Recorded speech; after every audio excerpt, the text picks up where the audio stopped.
लेकिन साधना मेरी बात तो सुनो। अमित बार बार साधना को पुकार रहा था, लेकिन साधना उसे अनसुना करके वहाँ से चली जाती है। अमित हताश और निराश होकर वहीं बैठ जाता है।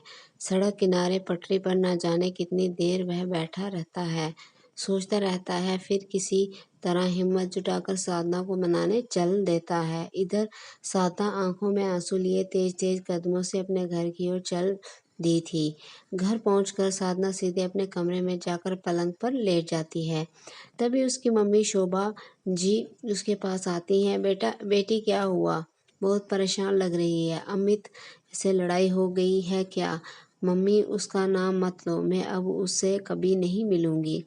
बहुत बुरा है वो। आप जाओ, इस समय मुझे किसी से बात नहीं करनी, साधना ने बोला और बगैर जवाब का इंतजार कर वह दूसरी ओर मुंह करके लेट गई।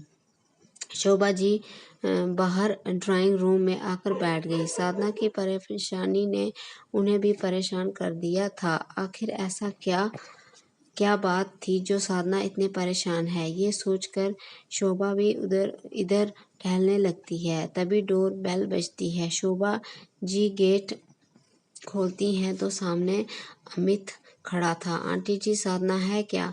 बेटा क्या बात हो गई? वो बहुत परेशान है। कुछ नहीं आंटी, बस ऐसे ही गुस्सा हो गई।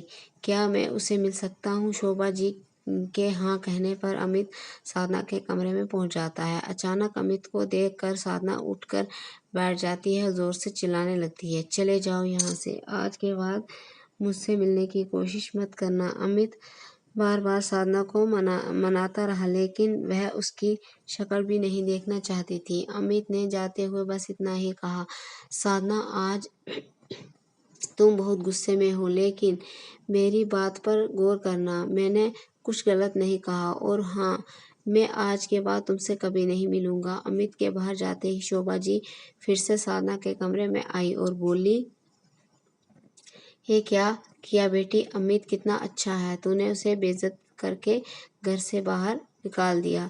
साधना कुछ नहीं बोली, वह चुपचाप रोती रही। आखिर हुआ क्या था? दरअसल अमित और साधना की मुलाकात एक बस स्टैंड पर हुई थी। अमित ने अपने घर घर जा रहा था, रात का समय था। साधना भी अपने गांव के लिए बस के इंतजार में बैठी थी। बस स्टैंड पर मुश्किल से 2-4 लोग होंगे। साधना बार घड़ी देख रही थी। अमित उसके पास वाली बेंच पर बैठा था। साधना अपनी जगह से उठी और अमित के पास जाकर बोली, आपको पता है बुलंदशहर जाने वाली बस कितनी देर में आएगी? आपको बुलंदशहर जाना है? अमित ने पूछा तो साधना बोली, हाँ, वहाँ से आगे गांव में जाना है। अमित ने कहा, मेरी बात मानिए तो वापस चला जाइए, यहाँ बस का कुछ पता नहीं कब आएगी, रात ज़्यादा हो रही है। अगर बस आ भी गई तो रात को 2 बजे आपको बुलंदशहर उतारेगी। रात के गांव कैसे जाएंगी? सुबह की बस पकड़ लेना। साधना डर गई, मेरा कोई न और ठिकाना नहीं है, क्या मैं यहाँ रुक सकती हूँ? अमित ये सुनकर बोला, नहीं, यहाँ सेफ नहीं है, आप इस शहर में किसी को नहीं जानती। साधना ने डरते हुए कहा, मैं यहाँ किसी के बुलाने पर नौकरी के लिए आई थी। उसने मुझसे सारे पैसे ले लिए और नौकरी भी नहीं लगवाई। अब वापस जा रही हूँ। अमित बोला, वैसे तो मैं आपको नहीं जानता, पर अगर ऐसा है तो आप मेरे घर चलिए, सुबह तक रुकिएगा और सुबह बस पकड़ लेना। घबराइए मत, यहीं पास में मेरा घर है। घर में मेरी मम्मी है, आप सुरक्षित रहेंगी। साधना के पास कोई साधन नहीं था।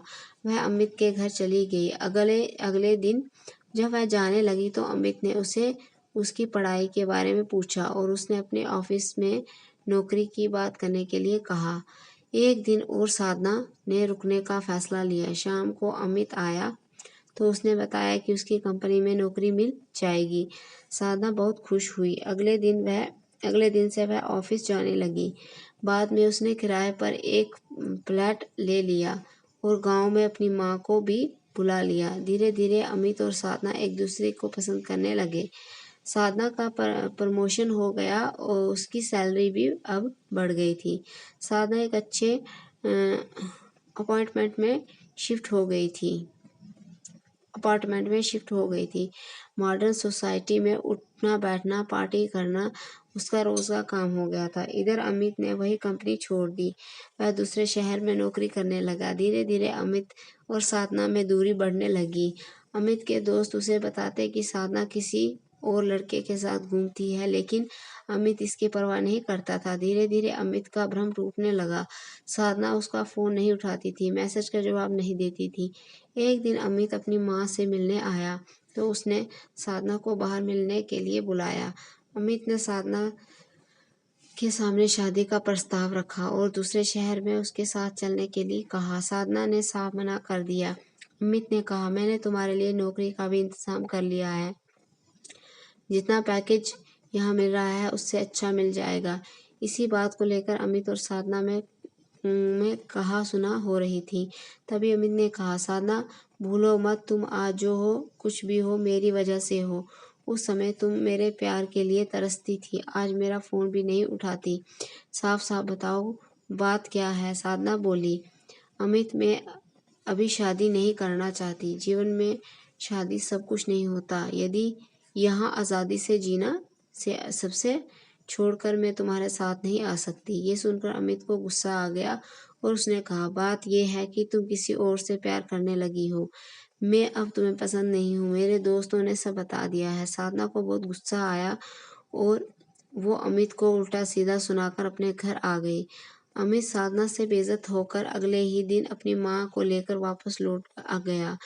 उसने साधना का नंबर भी ब्लॉक कर दिया। साधना अब जिस लड़के को पसंद करने लगी थी, उसकी नज़र साधना के पैसों पर थी। वह किसी न किसी बहाने से साधना से पैसे मांगता रहता था।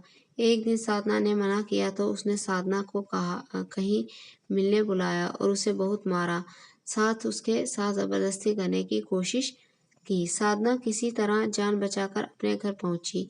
उस दिन उसे समझ आया कि उसने अमित के प्यार को खोकर कितनी बड़ी गलती कर दी थी। वह तैयार होकर अमित से मिलने के लिए चल दी। जब वह अमित के घर पहुंची तो पता चला साधना के घर से आते समय अमित कार ड्राइव कर रहा था। वह गुस्सा और नफरत में के ख्यालों में खोया था। उसकी कार एक एक्सीडेंट हो गया और वह उसी माँ दोनों खत्म हो गए।